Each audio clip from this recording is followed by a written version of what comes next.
और साहिबगंज जिले के बरहेट थाना क्षेत्र स्थित Farakka Lalmatia MGR railway line पर फिर एक बार बड़ा हादसा हुआ है, जिसमें दो मालगाड़ियों में जोरदार टक्कर हो गई, जिससे दोनों इंजनों में आग लग गई। वहीं इस हादसे में दो ड्राइवर की दर्दनाक मौत हो गई है, जबकि 4 से ज्यादा रेल कर्मी घायल बताए जा रहे हैं। इस पर झारखंड कांग्रेस प्रवक्ता सोनाल शांति तिवारी का कहना है कि इस तरीके की रेल दुर्घटना लगातार होते जा रही है और कई निर्दोष बेगुनाह की जान चली गई है, लेकिन केंद्र की सरकार इस पर कोई ध्यान नहीं दे पा रही। आखिर ये हादसे किन कारणों से हो रहे हैं, इस पर केंद्र सरकार को विचार विमर्श करना चाहिए और तत्काल रेल मंत्री को बर्खास्त कर एक जिम्मेवार व्यक्ति को रेल मंत्री बनाकर इस तरीके के घटनाओं पर रोक लगाने के लिए विशेष तैयारी करनी चाहिए।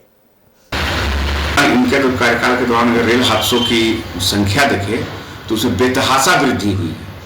और ये सिर्फ अपना नाम लूटने के लिए वंदे भारत ट्रेन का कभी उद्घाटन करते हैं, कभी किसी स्टेशन का रेनोवेशन होता है उसका जाकर उद्घाटन करते हैं।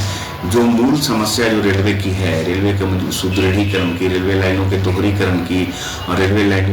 लाइनों की और रेलवे डिपार्टमेंट के आधुनिकीकरण पर, उस पर इन्होंने अभी तक कोई ध्यान नहीं दिया है। इन 10 वर्षों के दौरान रेलवे अपने पुराने ढर्रे पर चल रही है और इनका एकमात्र उद्देश्य यही रहा है कि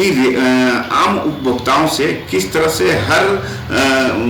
जो चीज़ें हैं, जो सुविधाएं रेलवे देती है या देना चाहती है, उस पर लगातार बढ़ोतरी कर रही है, उसमें दरों में बढ़ोतरी कर रही है। वो प्लेटफॉर्म टिकट हो या ये किन प्रकार उपभोक्ताओं की जेबें ये काट रहे हैं रेलवे उपभोक्ताओं की, लेकिन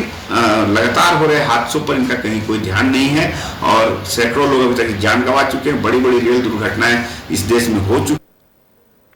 और इसी खबर पर अधिक जानकारी के लिए रांची से संवाददाता शंकर ठाकुर हमसे जुड़ चुके हैं। शंकर, साहिबगंज में भयानक रेल हादसा हुआ है और कांग्रेस ने सीधे तौर पर रेल मंत्री को आड़े हाथों लिया है। जी बिल्कुल, साफ तौर से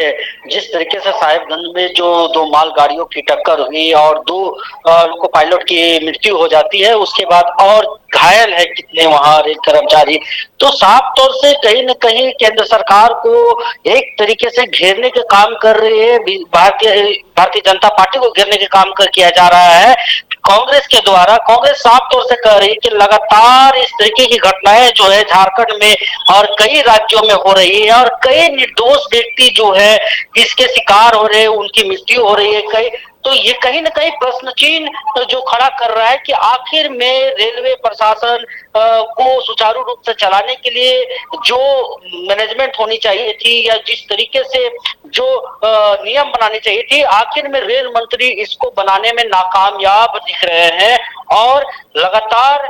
जो हादसे हो रहे हैं, कहीं न कहीं ये दिल दहलाने वाली हादसा हो रही है। तो साफ तौर से जो है कांग्रेस के जो नेता है वो कह रहे हैं कि रेल मंत्री को स्वच्छता से इस तरीके की घटना से और जो हो रही है उसके अनुसार उन्हें रिजाइन दे देना चाहिए, इस्तीफा दे देना चाहिए और देश के जो प्रधानमंत्री है उनको एक जिम्मेवार व्यक्ति को रेल मंत्री बनाना चाहिए और उस पर विशेष तरीके से किस कारणों से घटित होती है इस तरीके की घटना, उस पर इंक्वायरी करना चाहिए और विशेष तरीके से काम करना चाहिए। कहीं न कहीं ये कांग्रेस के लिए एक बड़ा मुद्दा है, क्योंकि आगामी जो है चुनाव बिहार में होने वाली है, तो एक जो चुनाव की जो प्रोपेगेंडा है, जो राजनीतिक है, वो कहीं न कहीं जुड़ा हुआ रहता है इस तरीके की घटना से और वो जो कांग्रेस है या जो विपक्ष के जो भी नेता है वो इस तरीके के मुद्दे को अपना मुद्दा बना के जनता के बीच में एक तरीके से जाने का काम करते हैं। बिल्कुल शंकर, विपक्ष इसे मुद्दा बना रहा है, लेकिन केंद्र की जिम्मेदारी भी बनती है। हालांकि रेलवे विभाग को एक बार तत्काल इस पर पड़ताल करने की आवश्यकता है कि आखिर रेल हादसों के पीछे कारण क्या है। बहुत बहुत धन्यवाद तमाम जानकारियों के लिए।